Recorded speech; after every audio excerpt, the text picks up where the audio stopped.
Hello again, I'm Dr Sergis from the Dr Sergis Academy, and today I'd like to do a follow-on from the video I did on completing the square of a quadratic of 3 terms.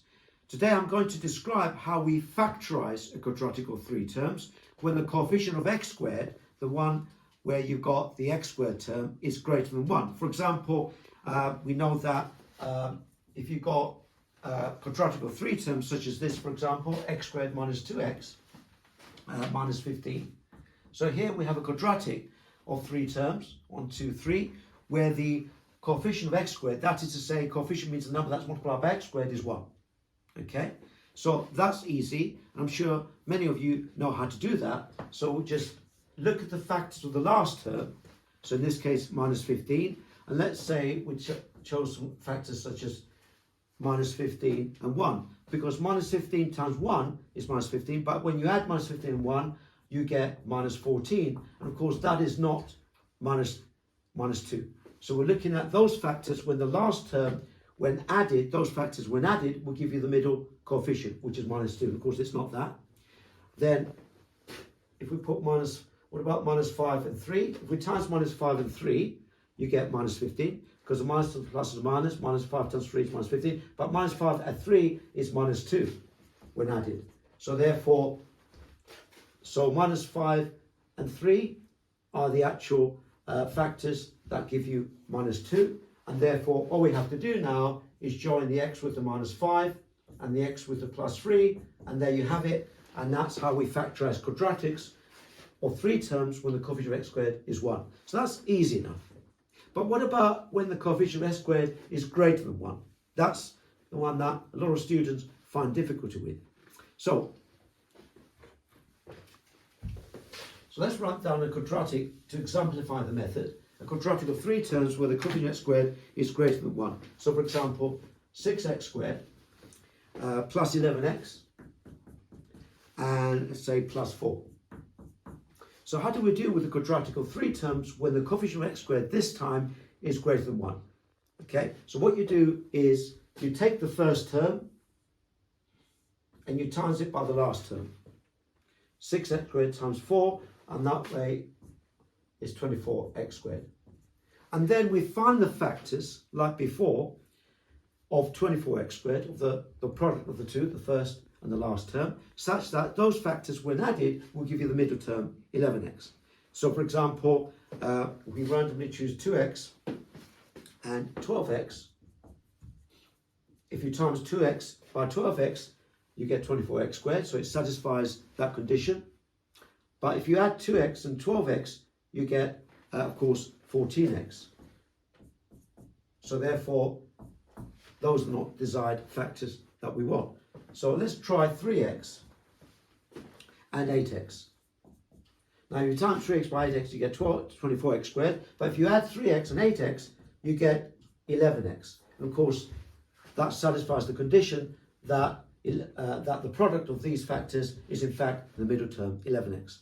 And then what we do is we write the quadratic again, okay, so that we write it in terms of 6x squared plus 3x, and then 8x plus 4, so that maintaining the condition that the left-hand side, of course, equals the right-hand side, so the equation is balanced. Okay, 6x squared, 3x plus 8x plus 4 is in fact 6x squared, 11x plus 4. And then the next step is to pair them up, and then find the highest common factors for each of the pair. So in this case, the highest common factor is 3x.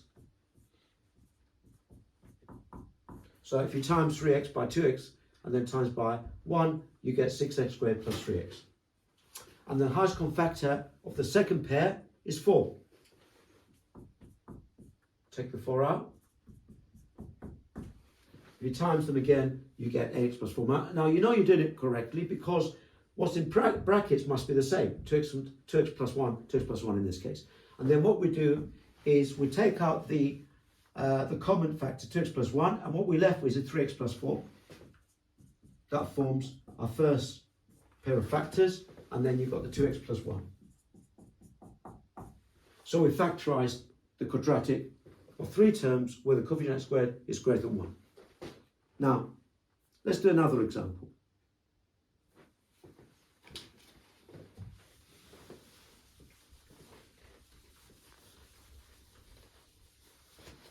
Okay, so let's factorise this quadratic. 8x squared plus 10x minus 3. Okay, again we proceed with the same method. We take the first term, we times it by the last term. And of course you get minus 24x squared. And then we proceed to find the factors of minus 24x squared such that when added we give you 10x. So again, randomly choosing 4x minus, let's say, minus 4x and 6x. Of course, if we add the two, minus 4x times 6x, we get minus 24x squared. But if we add the minus 4x to the 6x, we get 2x. Of course, that's not the desired product. We want 10x. Okay, so let's choose, let's say, minus 2x and 12x. Now, if we add minus 2x, and when we times minus 2x, of course, and 12x, we get minus 24x squared. But if we add minus 2x to 12x, we get 10x, which is the desired product, the middle term. So we need those factors that when added, we give you the middle term, 10x, and we're there. And then we rewrite the expression again, 8x squared, and we've got minus 2x plus 12x minus 3, maintaining the condition that the left-hand side, of course, is balanced, is equal to the right-hand side. And then we pair them up, as before, and then find the highest common factor for each pair. So in this case, the highest common factor is 2x. If you times 2x by 4x and minus 1, you get 8x squared minus 2x. And the highest common factor of the second pair is 3. Okay. Now we see that, again, as I said, you know you're doing it right when the actual brackets are the same, 4x minus 1, 4x minus 1. So if we hide the 4x minus 1, the common factors, we end up with 2x plus 3. It gives us the first pair of factors, and then the 4x minus 1. So we factorised it, as before. That's how we factorise a quadratic of 3 terms when the coefficient of x squared is greater than 1. Thank you.